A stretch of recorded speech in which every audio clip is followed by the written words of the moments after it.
Good afternoon. I almost said morning. It's been a busy morning over here. So, good afternoon, everybody. We are here for our Wednesday live.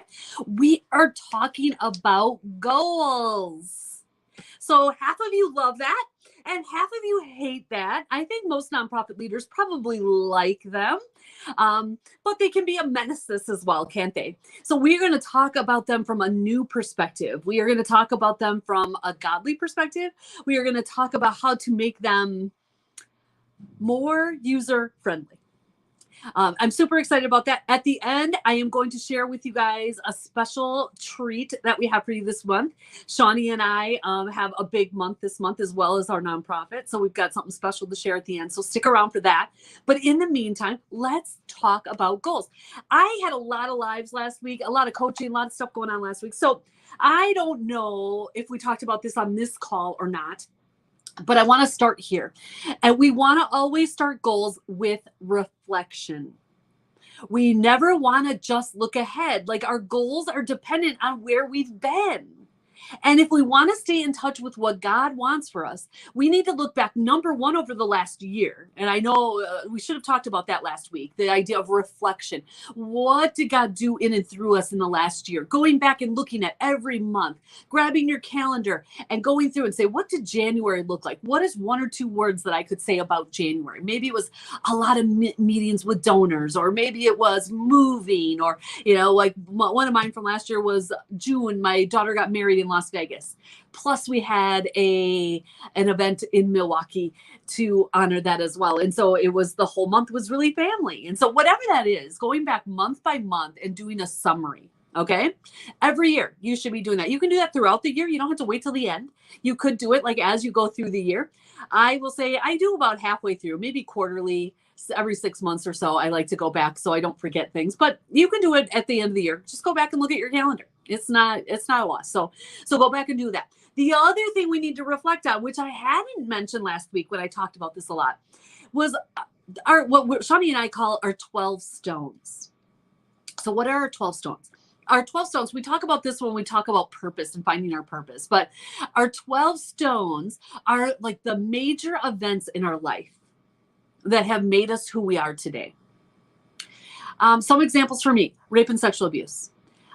Kenya, going to Kenya and what God has done in and through me in Kenya and with Kenya, and just all of those kind of things. Becoming a parent, different things. Writing has been one of those things. So they're going to be good things and they're going to be struggles. They're going to be a mixture of both. So you look back over your life. This comes out of Joshua. I'm forgetting the exact chapter. I don't remember. Maybe it's 6. I don't remember. But somewhere in Joshua, they talk about crossing the Jordan. They're going into the promised land. And in the middle of the Jordan, God tells I think it's the Levites, but whoever it is, to pull out 12 stones and then to put them as a memorial on the other side so they can show their children later in life when their children ask what it was like to come through. And so that's what these are. We look back on our life and say, okay, God, what has God done in and through our lives? And, if writing is a thing for you, then, as you look at your goals for next year, how does writing fit into that? And it might be in a unique way. Like, for example, now that I talk about it, this isn't something I thought about prior to this, because I'm actually going in to write my goals at a silent retreat next weekend, or starting tomorrow, actually. But the idea of writing is one of mine. And over the last 3 months, a couple people in our organization have felt like we're supposed to kind of create a documentary. I don't know if that's a long one or if it's a short, little docu-series kind of thing, or I don't know what it is, like 3-minute videos or what it is. But, writing is one of my things. And so that could be part of my goals for next year, is that I would do part of the writing, because a lot of it's about my story anyway. So that's just one example, but there are so many. And then we also so that was reflection. Okay. We've got 2 ways to reflect: the last year and our 12 stones, right, over our entire life. And then what do we want to take those into, right? So that's one pot that we're going to pull from. Another pot is opportunities. What opportunities were available to you last year that you didn't take, that are still available? What do you feel are opportunities that he is leading you to? So really making a list of all of those things. And this all needs to come from prayer. Like, this isn't about what I want. This is about prayer, you guys. We need to ask him what the next right step is for us. And so let's ask him what those doors are, because there can be open doors that are not of God. It is not God's job to close a door so you don't make a mistake. Okay. We need to ask him before we walk through a door, even if it's wide open. I've had many wide open doors that were not God doors. Okay. So let's make sure that those open doors are God, because they are. There are many that are God. So I'm not saying they're all not, but not all of them are. So just because the door's open doesn't mean that that's it. So let's be really clear that that's what God is leading. And we also want to take back a step back, especially in our nonprofits, and say, okay, what is our vision and mission? Right? Let's read through that again afresh with fresh eyes. Let's read through, maybe parts of the Bible that really led us to do the work that we're doing. Like for us, Isaiah 61 verses 1-3, 1-7, just depending. All of those are good. There's a couple in the middle there that are not overly appropriate for us, but those are key verses. So let's go back and let's read through those. As I read through those, what is he leading me to? Another thing that people do, and I do, is a word of the year. Now, how does that relate to goals? I'll tell you. So I find my word of the year because it keeps popping up all over the place, right? Like it's at church, it's in my Bible reading, it's maybe in movies or songs I'm listening to. And so it's, it's all over the place. It's popping up all over, right? It's the same thing with goals. Like there might be, like for me, one of my word this year is glory, because it keeps coming up. But another word that keeps coming up is leadership. But that's not my word of the year. That's more about, okay, what's next? What's next for us in Kenya? What's next for me on this side? What's next in a lot of different ways? And so leadership, it's bigger than a word of the year. The word of the year is a big deal. But this is bigger. Like I can't explain it other than that it's a feeling, it's a weightiness, it's all areas of your life. It's everywhere. So sometimes it could come that way as well. And that could be like a goal, like, okay, I need to set some goals around leadership. What does that look like? And we're going to break down some of that in a minute on what the areas are. So we want to look at reflecting 12 stones. And also the last year, what has he done in our lives the last year? We want to look ahead, and we need to do that through prayer. We need to do that through the word. We need to do that through listing out opportunities that are available to us. And are those things that he's calling us to do, and really pray through our, like we had some educational opportunities. Shawnee and I were praying through this last week that I really, really wanted to do. And they were in line with my word leadership. And it was like, yes, this is it. I want to do it. I really, really, really, really want to. But if I do it, I can't do the other things that I know God has called me to. I can't be as focused on my stewardship that I want to be. I really want to be more structured on my stewardship as far as donors, as far as different things in that, as far as my volunteers. And if I take this opportunity in this leadership academy, then I won't be able to be as focused on the other things that I know God has called me to, not only like recently, but also over the last few years. And when I look at my 12 stones, and when I look at my 12 months over the last few years of where he's leading and guiding me. So unfortunately, I have to say no. And I want to do it so bad, but I know I won't get my real work done if I chase after something he's not calling me, even though it is one of the words. And then the other thing I mentioned was the word. Like there can be words that just keep coming up that could be leading you into certain goals. And that one of those words for me is leadership this year. Okay, so where do we want to set goals? What areas of our life? There's many. You can go online and find different lists. Ones that come up on the top of my head are in like your God time. What does your God time look like? That should be number one. So we have our God time. What does that look like? Your health. Your health is super important. We cannot ignore it. Whatever that looks like. It might be eating right. It might be getting to the doctor. It might be moving more like me. It might be drinking better. Like whatever that looks like. We don't need to tackle all of it, you guys. We're going to grab one area and focus on it. Okay. So whatever that looks like for you in your health. Work. So some of you might still have full-time jobs. Actually, let me go before that. So we got God. I want to do these in a different order. God, health, those are very, very important. And then husband. So if you have a husband, it's important, your husband relationship, that you have some goals in that and how you're going to be intentional on that during your year. With that, and it's a little separate, is family. So it might be kids, extended family, first kids, and then extended family. And what does that look like? So I put that all together under relationships, but I want to make sure, because I know as moms, a lot of times we skip the husband relationship.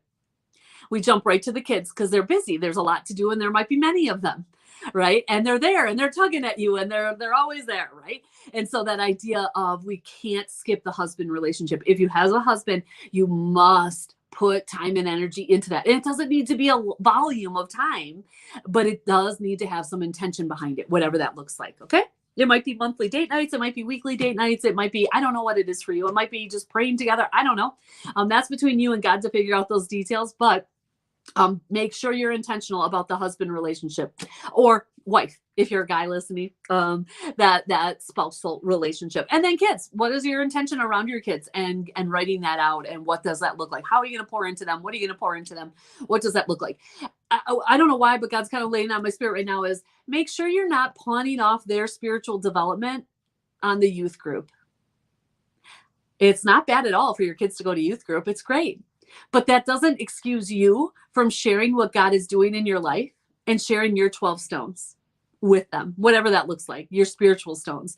You're sharing what God is doing, praying with them, like all of those different things. Like you need to be doing that with your children.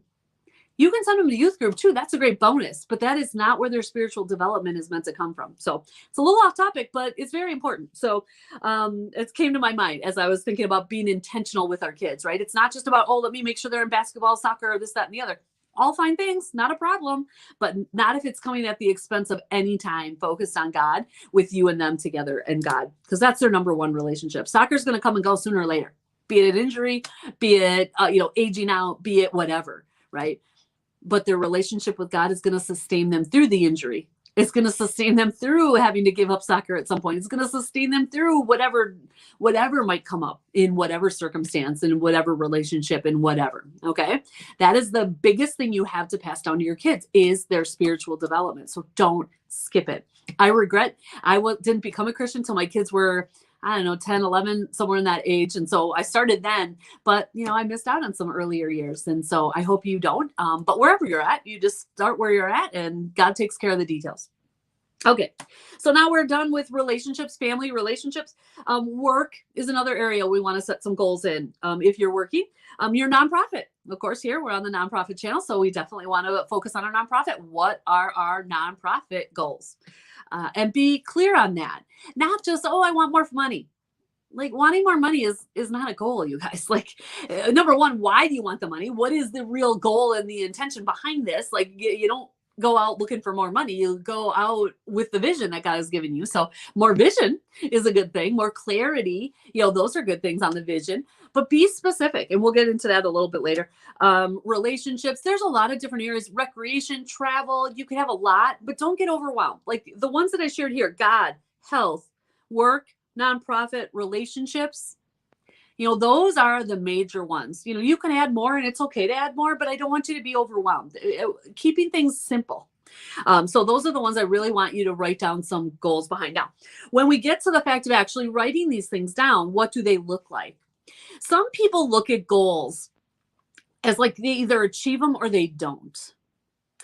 And that's a wrong framework for a goal. Like a goal is not about whether I achieve it or not. It's good to achieve a goal. I'm not saying that's a bad thing, but you can learn a ton in not achieving a goal and actually grow more than if you achieve the goal. Let me share one example. I remember many years ago, I took a leadership development course a long time ago.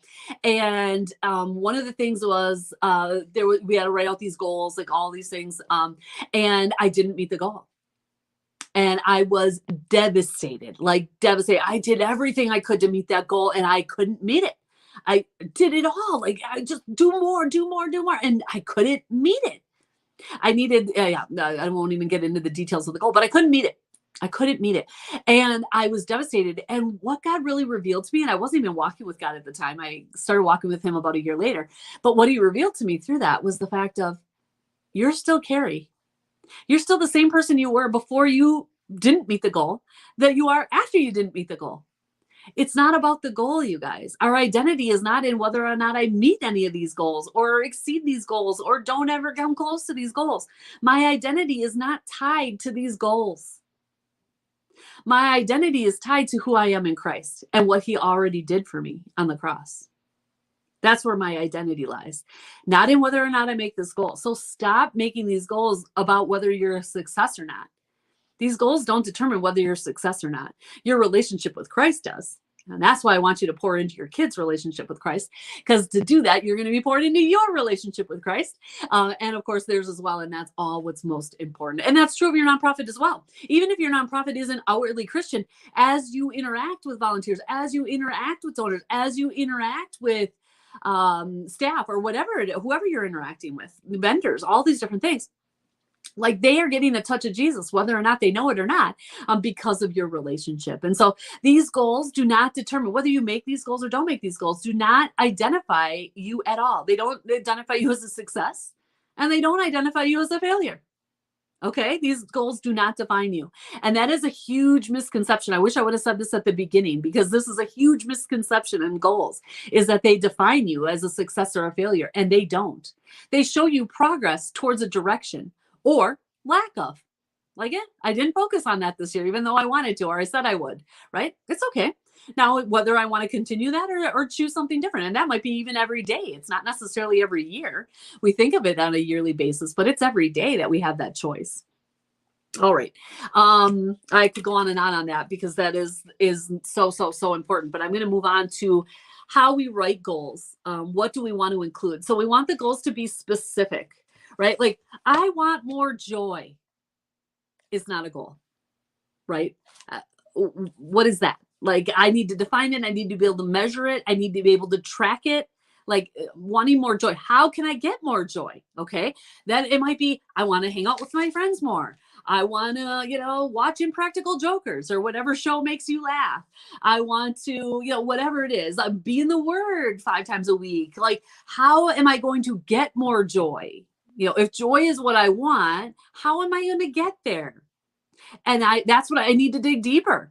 Like, we can't just be this like, oh, well, I want more peace. I want more this. I want more. I wish I had more peace. Go and after it, you guys. Go after it. How do I go after peace? I can tell you how you get peace. Number 1, you got to be in the Word. Be in the Word, because He is the Prince of Peace. Be in the Word. And guess what? Start believing it. Start believing it, because that word will bring you peace as you're in it. Get into a group Bible study, all those different things. So whatever it is, I don't want these generalizations. Oh, I want contentment. I want to be content. Okay, how are you going to get there? Maybe I'm going to minimalize. Maybe I'm going to get rid of some of the stuff in my house so I don't have so much to manage. Maybe I'm going to, limit the activities that my children are in. Maybe I'm going to limit, the courses that I sign up for, or the time I spend on social media. Like, I don't know what those look like for you for contentment, but whatever they are, like, get specific. I don't want these general, like, oh, this is so nice, I wish I had peace, but I can never achieve it. Like, you can achieve peace, you guys. You can easily achieve peace. You just need to think about it a little bit harder. How do I get there? And let Him reveal how to get you there, and then walk that out. Another thing with peace would be journaling. Because I know peace is one that we all need, and it's not easy in this world. I'm not saying it's easy, but it's worth it, and it is possible. But we need to get deeper than just the placade, the generalization of, oh, I want more peace, right? How are you going to get it? How are you going to get more peace? And if you need help, if you need help, ask in the comments. We can help you. They need to be measurable. My coach says, what doesn't get measured doesn't get done. And it's so true. So let's say I have a goal of eating more vegetables. Okay. If I don't keep track of when I eat vegetables and have to like check off a box or something or some way, make some kind of, like chart that I'm tracking whether or not I'm eating vegetables, it's easy not to eat vegetables because I'm not keeping track. So what's the difference, right? If I want to drink more water, if I'm not keeping track of how much water I'm drinking, right, we're not going to know. So we need to measure it. So we got to find a way to measure it. Maybe it's being in the Word. Maybe it's eating it. Maybe it's, doing, going for a walk, once a day or twice a day or whatever it is. Write it down and measure it. Like, did I do it today? Yes or no? Did I do it 3 times today? Yes or no? Like, whatever it is, write it down and start tracking it. You can easily do that. There's a lot of planners out there that do that. You can just write it down on a piece of paper, make a little chart for 31 days across the top and check check, check. Or you can use a calendar, a pre-printed calendar where you write like, hey, went for a walk, went for a walk, went for a walk, went for a walk, or, ate my veggies, ate my veggies. And maybe it's all of these things and you can write all of them on. But you have a calendar that tracks it. I will tell you, when I write down when I'm working out, I'm more likely to work out tomorrow because I can see what I missed and it's evident for the world to see as it's sitting there on the wall in my kitchen, right? And so I'm more likely to actually pursue that. And I know when I don't. And there's might be some reasons. Maybe I was sick or maybe I was out of town or whatever. There might be some reasons why I'm missing. And then it's okay. Like, oh, hey, you were out of town or you were sick. And so those are excused absences, right? But make sure you're measuring it. It needs to be attainable. I say this one a little loosely because when God's on your side, it may or may not be attainable. Like it may not feel attainable, but we need to wrap our minds around the fact that it is attainable, right? Our mind needs to believe that this is possible. And it might only be possible with God, but it's still possible, right? Like, is it possible? And so you need to be able to believe that it is possible, right? Like maybe you want to lose 100 pounds. But maybe you don't feel like that's realistic, but maybe 50 is. Like if you want to lose 50 pounds, it's about 4 pounds a month. Like maybe that's doable, but maybe 100 pounds isn't. So make sure, and it's really about your mindset. Like with God, you can do anything that you are connected with him and you are setting your goals with him on, right? So I'm not saying you can't do 100 pounds. My point only is that you need to believe it. Okay. And you need to believe that with God, you can do it. So I like to push the envelope, but I also, like I said, I don't see goals as like something that I want to get to. Like, I don't want to be able to meet them. Like, I want them to push me to that next level, right? I don't want to be able to be like, oh, good job, Carrie, you did it, right? Like, I want it to be pushing. So I set goals that are higher than I can, I know I can do. And part of that is because that's the faith walk, right? There's that faith, that seed of faith. So make sure there's some faith in there. But it also, you need to believe that it's true, because if you don't believe that it's true with God, that you can do it, you're not going to do it. You're not going to get up and, eat the vegetables. You're not going to get up and, contact the 5 donors every month or whatever it is that God's calling you to do. Okay. Relevant. So it just needs to be relevant. It needs to be something that actually is moving you towards something that you believe in, right? It needs to be something that's moving you towards, health, some of these topics. If these topics aren't resonating with you, well, then you got to find topics that are. So make sure that you're making goals in relevant areas for your life. And prioritize your goals too while you're at it. Like, God, of course, needs to be number one, your family, your husband and family. But from there, maybe this year I want to focus more on health than I do on, some other things. Or this year I want to focus more on relationships than I do other things, friends and family or whatever. So that's a tip there. They need to be time bound. So that goes to breaking these things down. So once you have them written out, now we need to go back and break them down. So we have a yearly goal, let's say, of losing 50 pounds. Okay.